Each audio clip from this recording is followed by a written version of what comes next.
मध्य प्रदेश के मऊगंज में दो पक्षों में विवाद की खबर सामने आई है। एक पक्ष ने दूसरे पक्ष के एक युवक पर हमला कर दिया जिससे उसकी मौत हो गई है और अब पुलिस टीम जब पहुंची तो उस पर भी हमला किया गया है।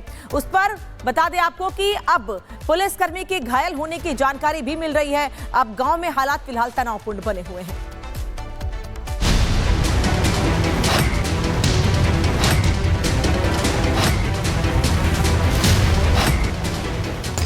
खून से लथपथ पुलिसकर्मी, दर्द से कह रहा था जख्मी युवक। इन तस्वीरों को देखकर आपको शायद ही कुछ समझ में आए, लेकिन ये मामला बहुत संगीन है। ये तस्वीर आई है मध्य प्रदेश के मऊगंज से, जहां गांव वालों ने पुलिस टीम को बंधक बनाकर जमकर पीटा। दरअसल हुआ ये कि गांव के कुछ लोगों ने एक युवक को बंधक बनाकर पीटा था, जिससे युवक की मौत हो गई। पुलिस को जब सूचना मिली तो मौके पर टीआई समेत पुलिस की टीम भी पहुंची, लेकिन आरोपियों ने पुलिस पर ही हमला बोल दिया। हमले में एएसआई की मौत हो गई, जबकि तहसीलदार सहित कई पुलिसकर्मी घायल हो गए हैं। दो समाज में थोड़ा सा विवाद की स्थिति बनी और उसमें पुलिस मौके पर पहुंच गई थी। उस समय उनके द्वारा पथराव किया गया, लाठी डंडे लेके महिलाएं होती। अब स्थिति ये हुई कि एक एएसआई का निधन हुआ। दुखद रहा ये घटना। दो गुटों के बीच में विवाद की स्थिति बनी है और इस विवाद के चलते एक व्यक्ति की मृत्यु हुई है और इस विवाद के चलते भीड़ भाड़ काफी इकट्ठी हो गई थी, कुछ पत्थरबाजी भी हुई है। मामला 2 महीने पहले हुए एक सड़क हादसे से जुड़ा है। हादसे में अशोक नाम के व्यक्ति की मौत हो गई थी, लेकिन अशोक का परिवार इसे हादसा न मानकर सनी नाम के युवक पर हत्या का आरोप लगा रहा था। इसके बाद अशोक के परिवार ने सनी को बंधक बनाकर उसकी पिटाई की, जिससे सनी की मौत हो गई थी। किसी विवाद में किसी व्यक्ति को ग्रामीण जन लोगों ने विवाद के कारण उनको कैप्चर किया था, तो उन्हीं को छुड़ाने के लिए पुलिस बल के साथ साहब गए थे। समझाइश देने के बावजूद उग्र हो गए वो लोग और पत्थर डंडों से इतनी बेहद पिटाई किए हैं कि नाजुक स्थिति बनी हुई है। सनी की मौत के बाद पुलिस टीम गांव पहुंची थी। आरोपियों में से 2 लोगों को हिरासत में लिया गया था, जिससे गांव वाले आक्रोशित हो गए थे और पुलिस टीम पर ही हमला बोल दिया।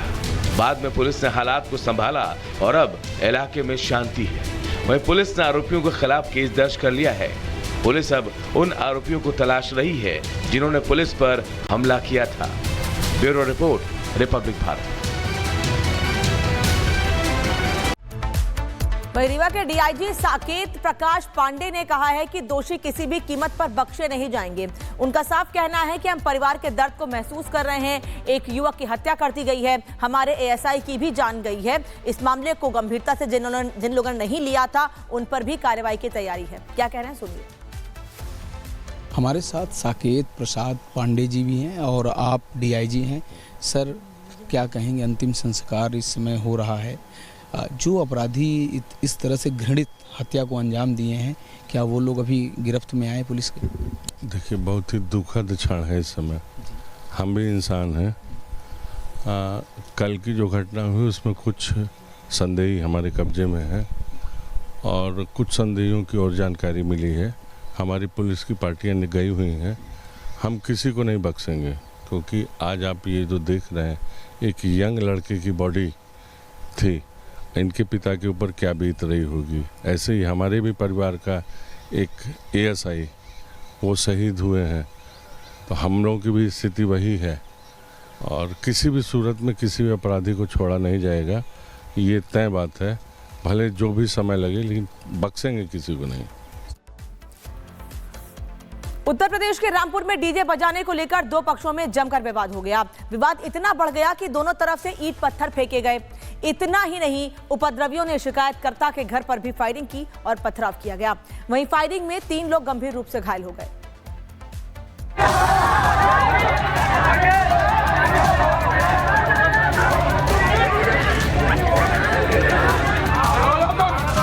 बीच सड़क अफरा तफरी के बीच लोगों का बवाल।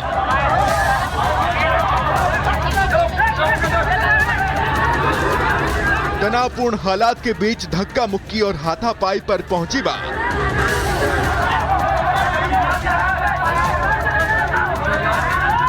पथराव के साथ पुलिस के सामने धाए धाए।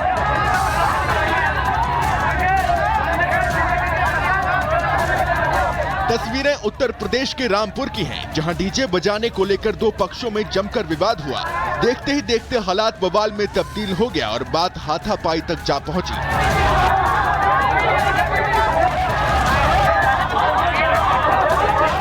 दोनों पक्षों की तरफ से बीच सड़क लोगों की भारी भीड़ इकट्ठा हो गई और एक दूसरे पर ईंट पत्थर फेंके जाने लगे। जानकारी लगते ही आनन फानन में पुलिस मौके पर पहुंची।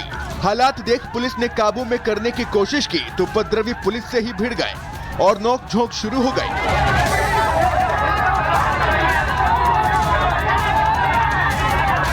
दरअसल इस विवाद की वजह बिना परमिशन डीजे जुलूस निकाला जाना था। गांव के ही एक युवक ने इसकी शिकायत कर दी। शिकायत की जानकारी मिलने के बाद उपद्रवियों ने शिकायतकर्ता के घर पर फायरिंग और पथराव शुरू कर दिया। वहीं फायरिंग से 3 लोग गंभीर रूप से घायल हो गए। घायलों को अस्पताल में भर्ती कराया गया है। दो पक्षों में झगड़ा हो गया, दोनों पक्षों ने पथराव किया है। कुछ लोग इंजर्ड हुए हैं, उनको इलाज के लिए डिस्ट्रिक्ट हॉस्पिटल भेज दिया गया है। मौके पर फोर्स तैनात है, शांति कायम है। जितने लोग भी दोषी होंगे उनके विरुद्ध अत्यंत सख्त कार्रवाई की जाएगी। भारी बवाल के बाद इलाके में तनाव का माहौल है। भारी संख्या में पुलिस बल को तैनात किया गया है। इधर पुलिस उन उपद्रवियों को तलाश कर रही है जिन्होंने माहौल को खराब करने की कोशिश की थी। Bureau report, Republic Bharat. वहीं रामपुर के मथुरापुर खुर्द गांव में होली के अगले दिन यानी शनिवार को जमकर बवाल हुआ, जहां दो पक्ष आमने सामने आ गए। साथ ही बीच बचाव करने आए पुलिस पर भी पथराव किया गया है। रिपब्लिक भारत की टीम मौके पर पहुंची है। क्या हालात है, रिपोर्ट में देखिए।